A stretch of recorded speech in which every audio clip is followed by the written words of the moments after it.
Okay, so this is my review of The Boys Season 2, Episode 6, The Bloody Doors Off. This episode was directed by Sarah Boyd and written by Anselm Richardson. I'm going to break my review up into a couple of parts. First, we'll hit on Frenchie's backstory. Then we'll hit the main storyline with Butcher, Starlight, Huey, and the boys in the psych ward. And then we'll touch on Maeve, the Deep and A-Train, and finish off with Homelander and Stormfront. So I actually said in my last review of The Boys, I was concerned that Frenchie was getting such little screen time this season. He desperately needed more because it feels like we were just losing sight of his character.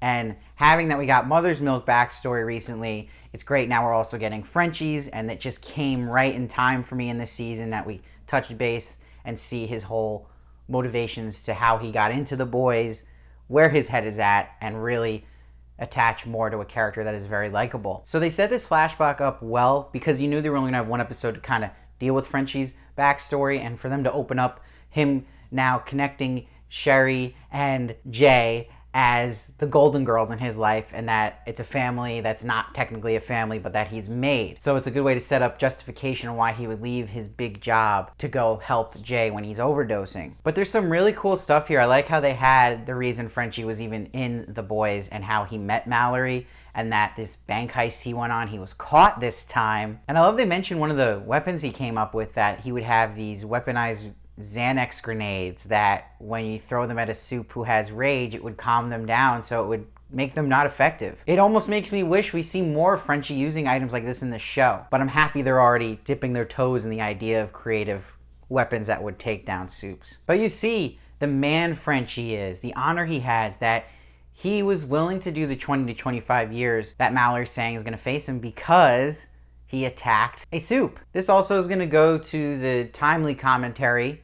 Wherever you fall on the issue or not, the show is addressing that. They're kind of comparing these soup laws that protect a soup to, like, if you assaulted an officer, that your time would go up. And there's more connection to the current politics about the police right now later in the episode, which we'll address. But what I'm talking about with Frenchie being an honorable guy, that he was willing to serve his time, but the minute she brings up this would affect Sherry and Jay, that is when he caves and joins Mallory, because she said she can use someone like him with his imagination. So we see 5 years ago with Frenchie, this is the night of Lamplighter's big incident with Mallory's grandchildren, but we see that Lamplighter, it was cool to see him in full costume, but he came to see Mallory because she had blackmail on him, and Butcher's there, Mother Milk's there, and Frenchie's there. And a little interesting character moment here for all three of those members of the boys is that Mother's Milk is telling Frenchie that he's going to propose to this woman that he loves, and Frenchie congratulates him, Mallory congratulates him, and Butcher doesn't do anything. He's a cold guy with things like this.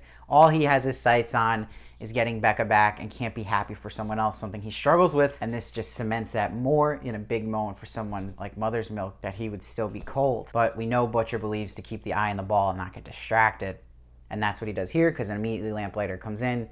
I love they all laugh at his outfit, and we see that Mallory has this blackmail on this iPad she shows him.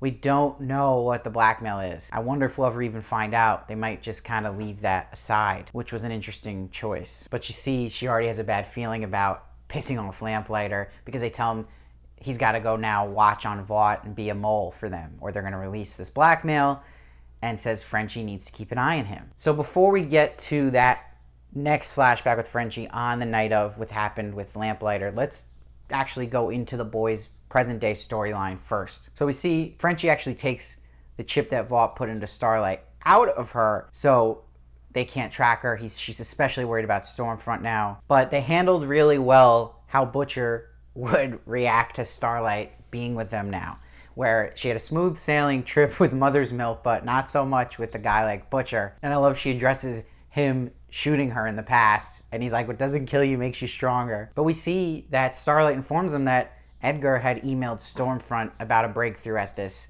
psychiatric ward called the Sage Grove Center. But to Huey's surprise, Butcher's down to take Starlight on this mission, but it's only because he's like, oh, she's perfect bait for Vought if they come for us, that they'll actually go for her first, and it will save us in that sense. So they really did a good job on this Butcher Starlight storyline from the top, because then we see he has his crosshairs when they get to the hospital on Starlight, and has for a moment thinking about shooting her, but pulls back a bit. And he doesn't grab her hand when she offers to take him off the top of the van, and she calls him out, which was desperately needed for her to confront him finally on this, and has some great lines here where she's like, to you, and only a good soup is a dead soup. And underneath all that swagger is a bully and a bigot, and compares him to Homelander, which really works well because this whole time since season 1 with this show, they've had a lot of similarities in how they edit and put the stories in comparison with Homelander and Butcher to each other, and setting up this kind of story where Butcher's revenge and hate for somebody is kind of making him the man he hates. And he does have that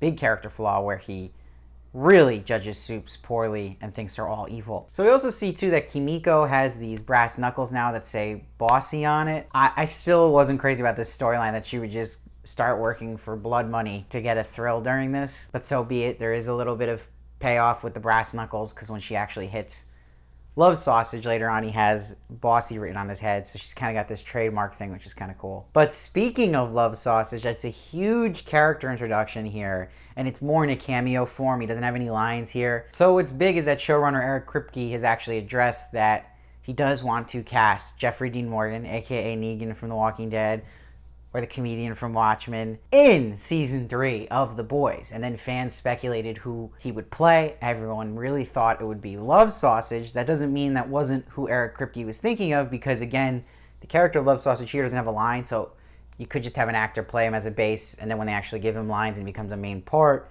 it would be Jeffrey Dean Morgan. But what's interesting is in this recent news about the Jeffrey Dean Morgan possible casting, Eric Kripke has said that it's almost impossible to happen now because he has the Walking Dead schedule he has to do, and because of coronavirus and how they're shooting, it's not possible for them to adjust to his needs, where he's such a busy guy that they said he has to shoot it in a tight windows, and you can't shoot in tight windows right now because of corona, because you have these different guidelines and rules, or you gotta quarantine for 2 weeks, so it does not work with someone with a busy schedule. It didn't leave out the possibility, though, of maybe he'll be in a season 4. Who knows if it's even that character he's playing. Maybe Eric Kripke's thinking of a character he's creating for him, not even from the comics, so it'll be interesting to see what happens with that. But it was very cool to see Love Sausage here. And it's cool, this whole scene in the hospital, because you're seeing Kimiko and Frenchie both see their arch nemesis, because Stormfront shows up and Lamplighter, they realize, is there, and they both have to have some kind of sensibility or in control. Thank God Mother's Milk's there to calm them both down. But you see Frenchie can't hold back in the hallway, goes after Lamplighter, but directs his fire to a door that releases this super powerful soup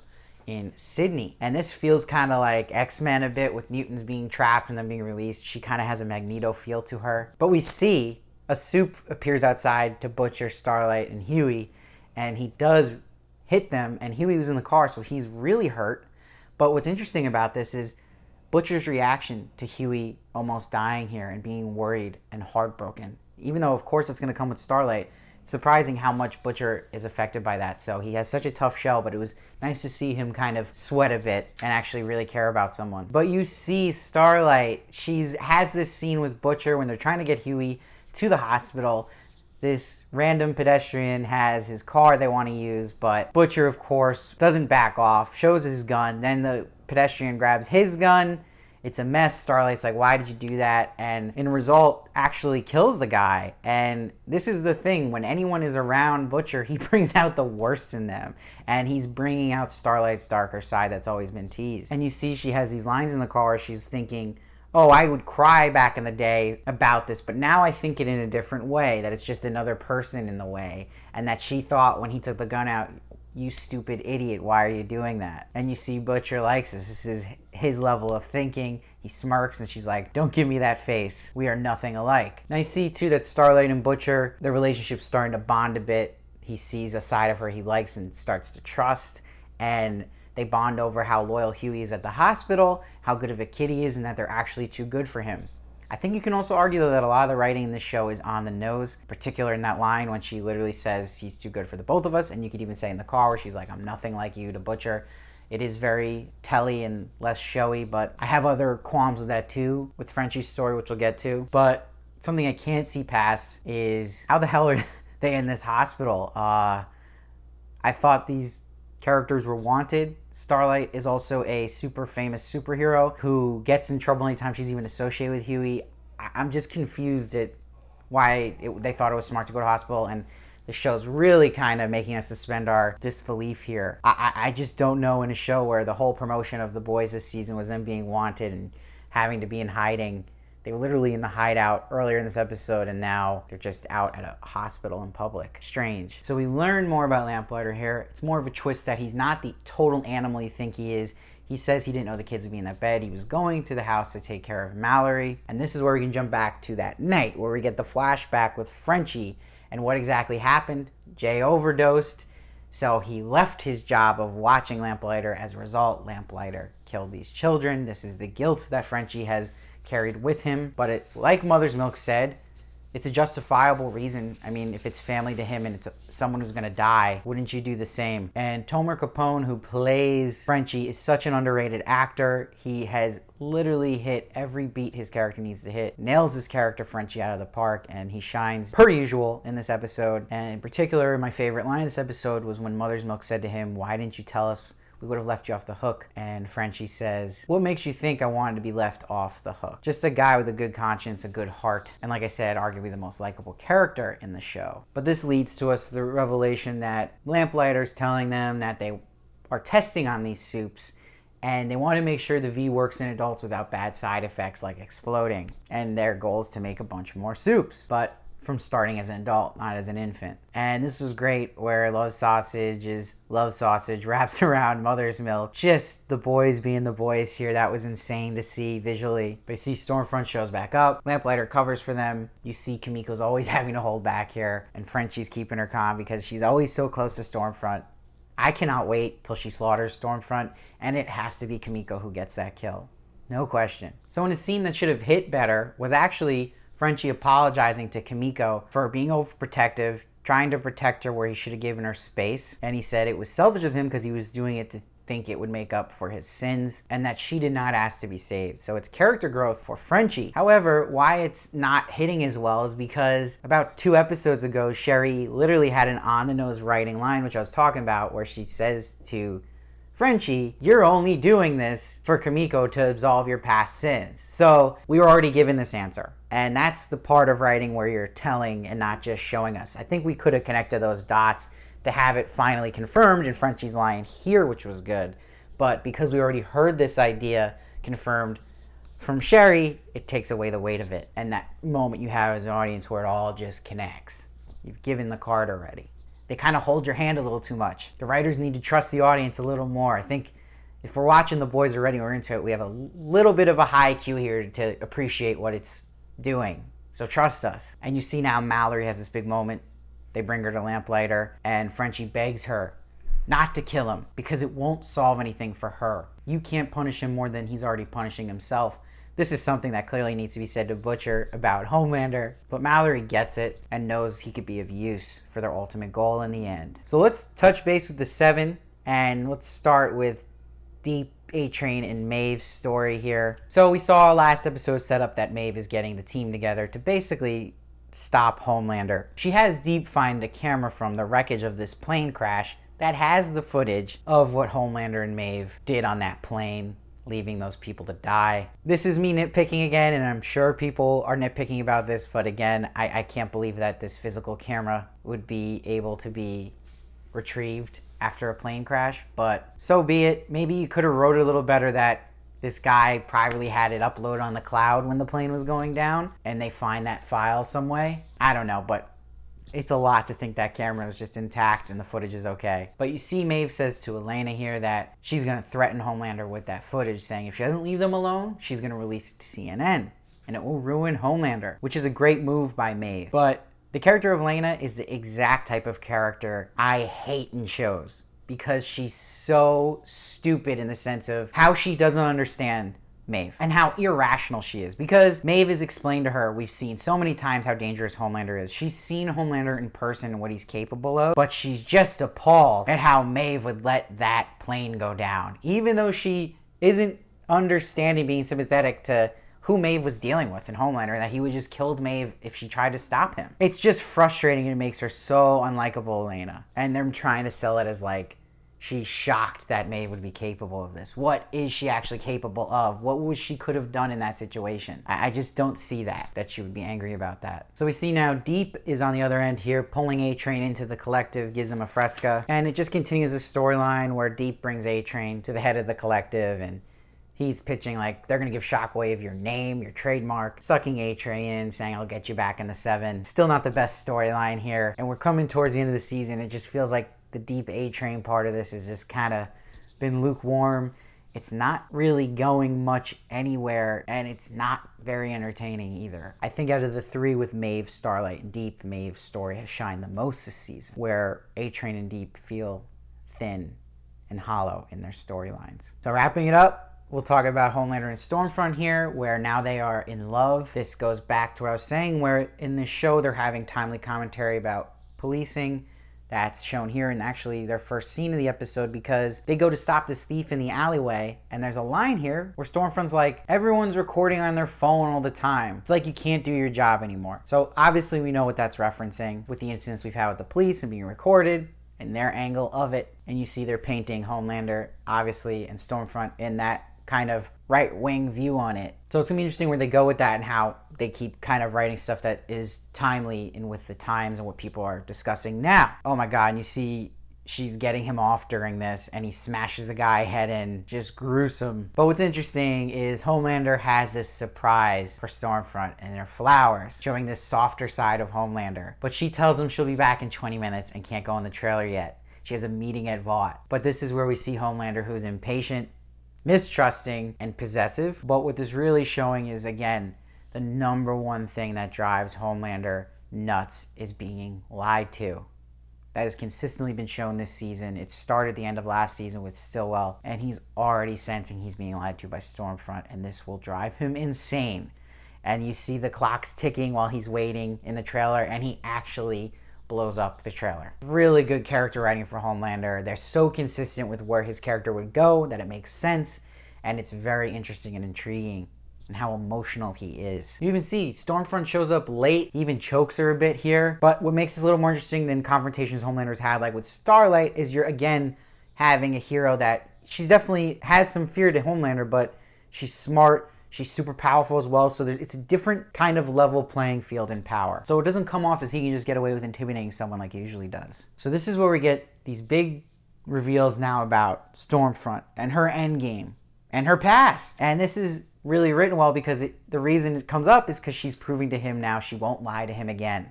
And Stormfront's smart because she knows how to read people and knows how to manipulate and what they want to hear. And she's doing it with Homelander here because she knows lying is setting him off. So she does the opposite and kind of really opens up to him to gain his trust back. And her big secret she shows to him that she's Liberty, that the woman isn't her grandma in the picture, it's her daughter, and that she herself was born in 1919 in Berlin. She's a full-on Nazi confirmed, and so is Frederick Vought, who we learned she was married to and had this daughter with. And to avoid confusion, you might think, oh, well, wouldn't the daughter have superpowers? But I'm sure they had the daughter before he actually injected Stormfront with the V, and that she was the first successful injection of the V. But we see Frederick Vought himself did not care about the stardom of this all and the superhero part of it. It's about the culture for him. And she's saying we're in a war and the other races are grinding us down. And she's like, but we can fight back with an army of soups. So it's like the modern Hitler now and her group of Nazis, and that they want this supreme kind to lead. And she wants Homelander to be the face. He's the perfect face because he's blonde, blue eyes, white. That's why she fell in love with him in the first place and was attracted to him. She's like, I love you, you're everything we ever dreamed of. And says neither of us have to be alone again. And that is the truth.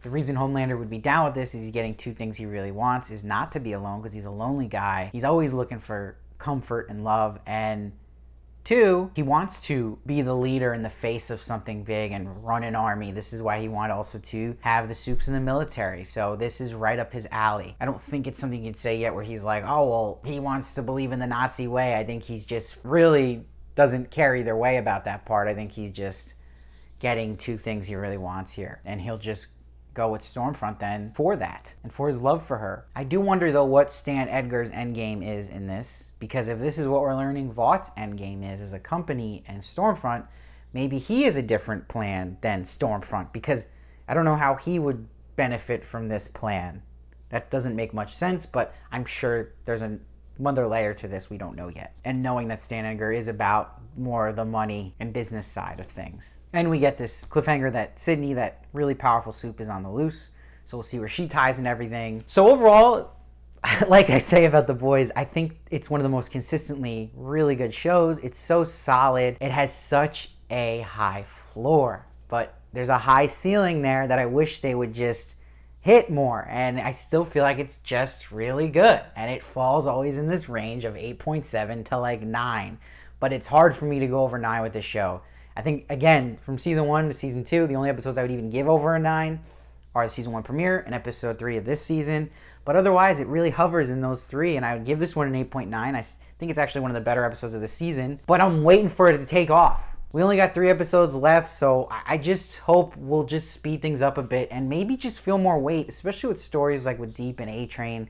They're giving them a good amount of screen time, and I'm just not feeling any payoffs yet. So come on, let's move it. And it's gonna be interesting because this big plan that Stormfront has, and her and Homelander teaming together and making this big army, this is a big change in plot, and it's a make or break type of twist where it can take the show to a next level or it can actually crumble it, because it's a big change and it's gonna feel a little different than the boys were used to. So sometimes raising the stakes is good in a huge level like this, and sometimes it can completely backfire and take away from what makes a show like this really shine. But we'll see. Let me know what you thought of it down below. I love to hear your thoughts. I read every comment, try to respond to as many as I can. Please make sure to subscribe so you don't miss one of my reviews of The Boys. I'll also be reviewing The Haunting of Bly Manor, so you don't want to miss that. And please, I would appreciate so much. I have a link in my description for a $2 donation to my channel. It's monthly. It will really help me live my dream of doing this full time and get to be able to give you guys more videos. I'd be forever grateful. If you want more of me as well, you can follow me at Steve Varley Show on Twitter and Instagram, and I'll see you next time.